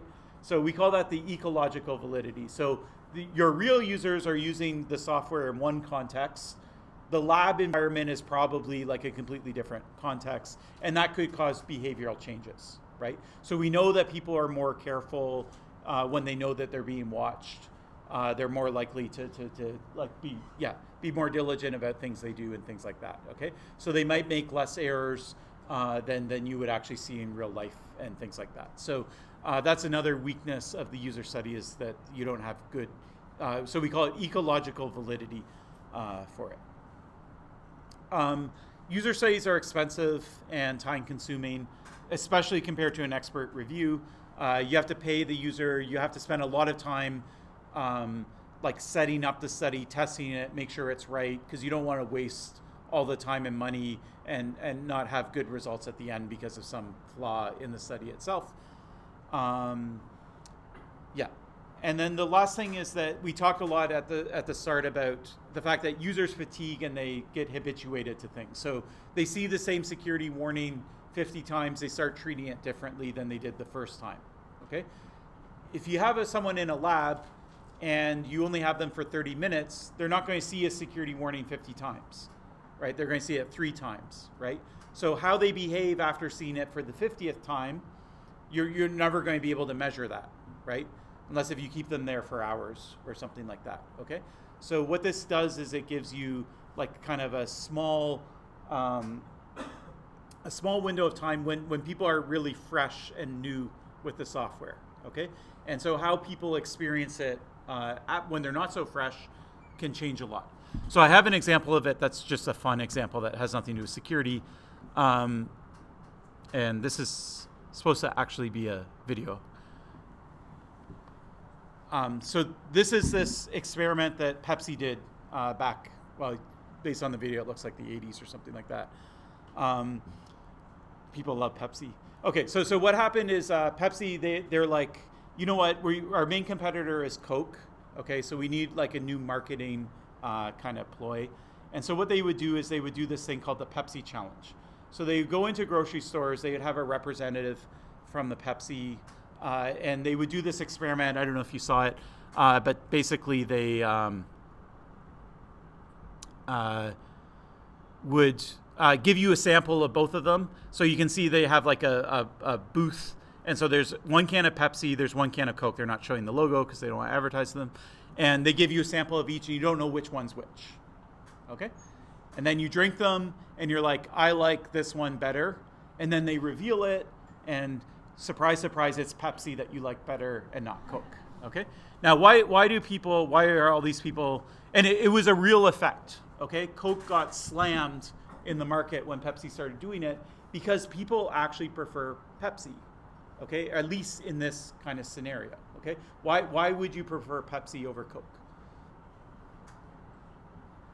Okay, so the main difference is that it's sweeter.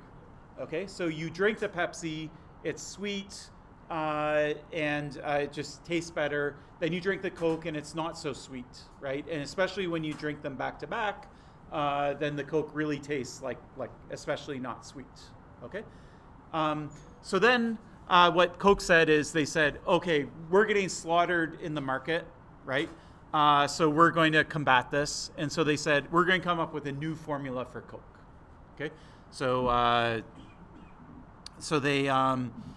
they re-engineered it. They came out. They actually discontinued the old Coke, which was called Coca-Cola, right? And so this is just Coke, and it was completely re-engineered. And they studied it like behind the scenes. They brought in users and users and users, and they ran everyone through this Pepsi challenge with it, and they realized that this is the Pepsi killer, okay? Everyone loves this more than Pepsi, all right? So it's fine. So they brought it to market, then they started doing the Coke challenge. So they would go into supermarkets, they would give people the new Coke, they would give people Pepsi, and guess what? People did actually like new Coke, okay? So it was legitimate, they liked it better, okay? Then what happened, this is the problem, is people are like, okay, this new Coke is good, give me a case of it, right? So then they go home and they start drinking it, and once you drink a whole can of it, right, or you drink 2 or 3 cans of it, it doesn't taste so good anymore, right? So the way that they were beating Pepsi is it's even sweeter than Pepsi. It kind of had like a citrusy flavor, but once you drink a whole can of it, it kind of tastes like medicine, like syrup or cough syrup or something like that, okay? So the main, so this was pointed out in this Malcolm Gladwell book, but the point is that when you measure something based on a sip, right? You just take a sip of it.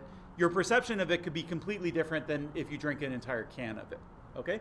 So when you take a sip of Pepsi, it tastes better than Coke. But when you drink a whole can of Pepsi, it might not taste better than Coke. People are pretty much 50-50, right? Half people like a can of Coke, half like Pepsi, right? That's why there's lots of Coke drinkers, right? And so when New Coke came out, as a sip, it was even better than Pepsi, but then as a can or a case, it was even worse than the original Coke.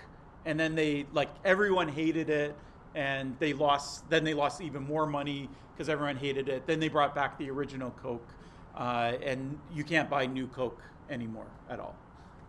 So that's the moral of the story. Another similar thing, just as another fun example, is I don't know if anyone's old enough to remember this, but Microsoft Word had this thing called Clippy, which is this animated.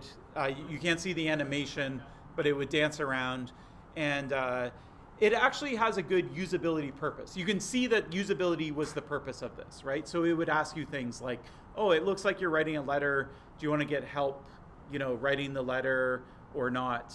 And that type of thing, right? And so you can, I don't know the story behind it, but I can just imagine that they brought in users and, maybe users that have never used word processors or things like that. They find this actually really useful because it's interacting with them. It is helping them accomplish the task. You can see why this would do good on a usability study where you only have to deal with it for 30 minutes, okay? The problem is that after a day of this or a week or a month, you get really annoyed with it, right? It's always popping up, it's blocking, it's dancing around. You now know how to write a letter, you don't need help anymore, right? And so everyone hates it, and there's all these memes and stuff about how terrible it is and things like that, okay? So this is another example where if you take a sip of something, you get a different result than what happens. So we talk about fatigue and habituation. So fatigue is the idea that you get tired of it after a while, and habituation is you've seen it so many times that you stop paying attention, okay? So fatigue is it actually annoys you. So Clippy's a fatigue issue, and habituation's more it just doesn't grab my attention anymore. It's just background noise, so I'm not paying attention. Okay, so the last one is the field study. So the field study is the third alternative.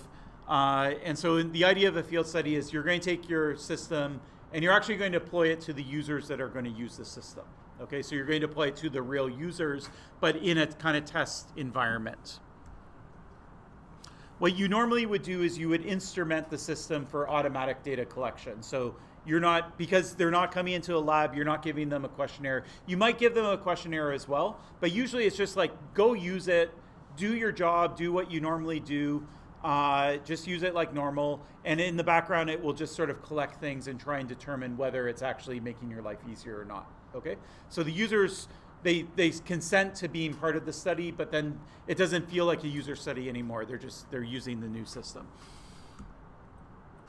So one example of an academic paper that was kind of cool, that was from people in Montreal and Ottawa as well, but is they said, okay, we're just going to give out free laptops.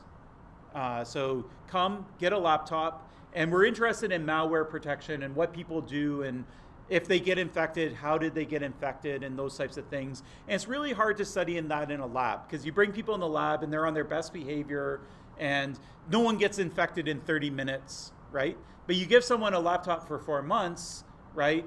Then there is a chance actually that they get infected, right?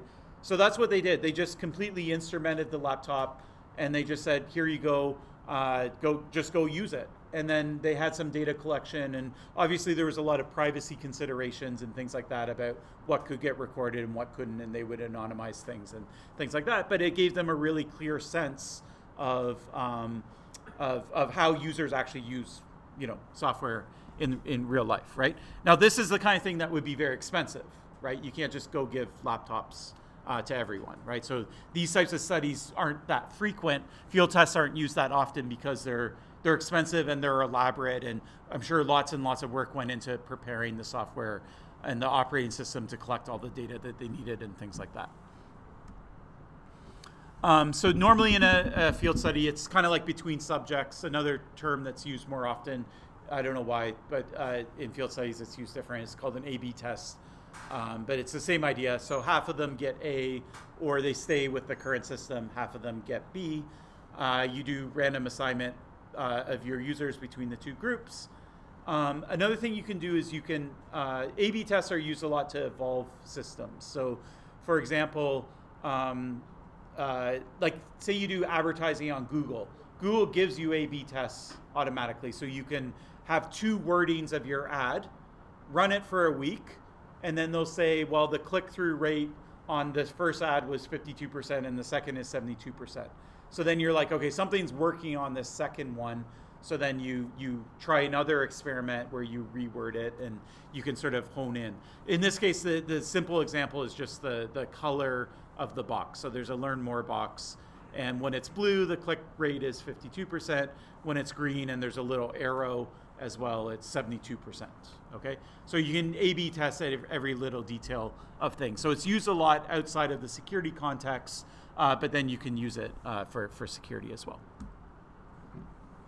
Okay, so what are the pros and the cons? So the pro is that the ecological validity is perfect, right? You're not bringing people into the lab anymore. You're giving them the software. They're using it, like they take the laptop home with it. They use it at home. They're using it the same way that they would use the laptop if they weren't in the study, okay? So you get strong ecological validity. If you do it with your real users, then they are your demographic, right? Like I developed this software for the employees of my company. I'm going to get the employees of my company to use the new software. Half of them will use the old ones. They are exactly my target group. They're one and the same, and so representativeness is strong. It depends on the field study. Like the laptop one, it wasn't like a lot of users, but if you're a company and you're rolling it out, you could get a large number of users. So this one could go either way, but you have the potential that let me put it this way, once you put the work into instrumenting the software to collect all the data, it doesn't matter if 3 people use it or 3,000 people use it. Like all the work is already done, okay? So it scales nicely. So if you can get 3,000 people to use it, you can. Then your statistics and things like that come through. You can do longer time frames, so you can make people use it for a day, a week, a month, 4 months, right? And so those things like the Clippy, the SIP test, those effects tend to disappear because you see users after they become fatigued, after they become habituated to the software. You get to see that type of stuff. The other thing is that the users will use all the aspects of the software that they would normally use, right? So you're not asking them to do a small task. They're doing everything with the laptop. Like you give them a laptop, they're going to do everything that they would normally do with the laptop. So you can see all sorts of stuff, like not just like little small tasks. You can see them try and do other things, okay? Another thing is that sometimes the way that people complete things is different than what you expect. So especially with a cognitive walkthrough, you write down the task, right? And you have an idea of how the user is going to do the task. But sometimes in real life, like users do it differently. Like they find a shortcut or something like that. Like a literal example would be like something like this. This is called a wear path. So like the designer of a university campus will put in a bunch of sidewalks because that's where they think the users want to walk. And then it turns out that to get from building A to building B, it's way easier to cut through the field, right? And so then there's this path that gets worn into the field, okay? And so when you design your user studies, if you're like, I'm going to get the users to walk on a sidewalk and watch them walk on a sidewalk, right? But then all your real users do a completely different thing, right? You're measuring kind of the wrong thing, okay? So with a field test, you actually see users as they actually use the software, not what your expectation is of how the users are going to run it. And what people will do, smart people, is that then they'll put pavement over this. They'll be like, okay, somebody wants a path here, let's go and pave it, right? And we'll put a sidewalk in exactly here. And it's actually a brilliant way to like figure out where your sidewalks need to be, right? So anyway, so you can modify your software after, once you understand, oh, users I thought they were going to do this one thing, but they tend to do it this other way. So why don't we actually enshrine that as the proper way, and we'll make that like as easy as possible. The cons of a field test is it's expensive. You have to instrument it. You it could be like a laptop that's running a bunch of data collection versus a laptop that isn't is going to be slower, right? So you want to make sure that the footprint of what you're doing in your study isn't hurting productivity, especially if you give it out to users. And the final thing, which is really important, is this isn't for like beta versions of your software, right? Where you haven't really tested everything. Because if you're going to give it to half of your employees and it's going to be buggy, then that's hurting your work, right? They can't do their work as well anymore, and that's hurting your bottom line at the end of the day, okay? So this is like when you have something that's highly polished, you know there's no bugs in it, and you actually really truly believe that it's going to be better than the old one, and you just want to confirm that. Then you would give it out. So it's not for like experimental things that you might want to do. Okay. And then I mentioned this earlier, so you don't have to pick between them. So often you'll do a combination. So you'll start with some cognitive walkthroughs. You might do some pilot studies, small studies, then you might do a user study, and then you might go back to the cognitive walkthrough, redesign things, do another user study or whatever, and then eventually you get to the point where you want to do a field study, then you do the field study, and then hopefully you're done at that point. Hopefully the results come back. But maybe you have to go all the way back to the start and reiterate on things if the study doesn't turn out the way that you want to. Okay, any questions about any of this?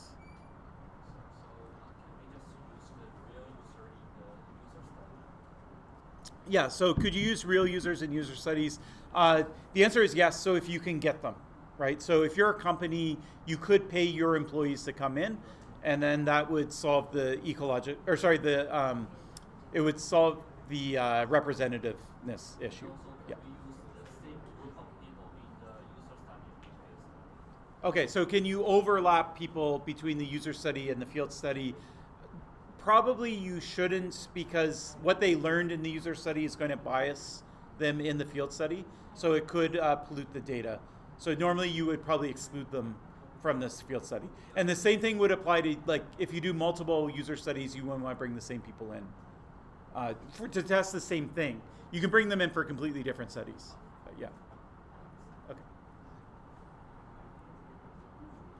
That's a good exam question. So an exam question could be like, Joe, like employee or whatever, they bring their users in for like a user study and then they bring them in a second time. Why is that bad?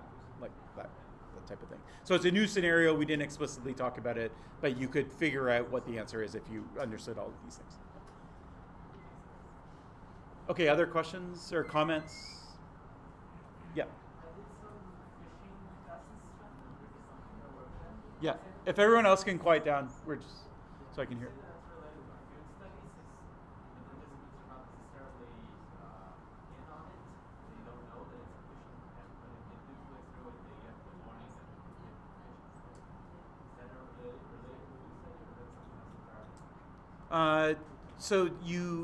So the issue is whether or not the user will see the phishing, like whether they'll actually encounter a phishing site in the wild.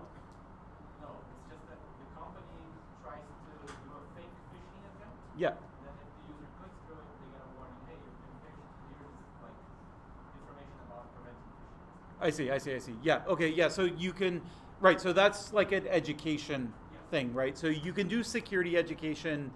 Yeah, using some of the same techniques, I guess. So if you want to train your users, it's not a field study in the sense that you're not trying to measure the difference between things and get statistics, but the methodology of doing it is the same as a field study. So in both cases, you're instrumenting some software or websites or whatever. You're pushing it out to your real users. Your real users are using it. Maybe in that case they are measuring like the number of people. So maybe there is an actual study that's behind it. But yeah, if it's going to your real users and they're using it like for real, then it's a field study by definition. Yeah. For the previous slide, you mentioned that one of the cons is that it will threaten productivity. I didn't get it. Why Yeah, sorry, I just meant if it's not highly polished, should say could, but Uh-huh. yeah. It's not highly polished. Yeah, it's either highly polished or you're threatening productivity. Yeah, makes sense? So highly polished means like, yeah, no errors and it's not buggy and it's not slow and all that stuff. It will threaten productivity. Yeah, otherwise, yeah, and maybe could is a better word, but yeah. Because users are real users. Exactly, that's exactly the point. So they're not coming if they come in as study and it sucks, whatever, then you have to pay them anyways. But now it's like your company's losing money because of your experiment, right? And so you won't be very popular at the company or keep your job very long. Okay, other questions? Okay, so take a look at the assignment. So the assignment will ask you to do a cognitive walkthrough. Think about how you're going to do it. The assignment, you'll use one of two pieces of software. They have to do with cookies. One is called Ghostry. The other is a tool from EFF called Privacy Badger.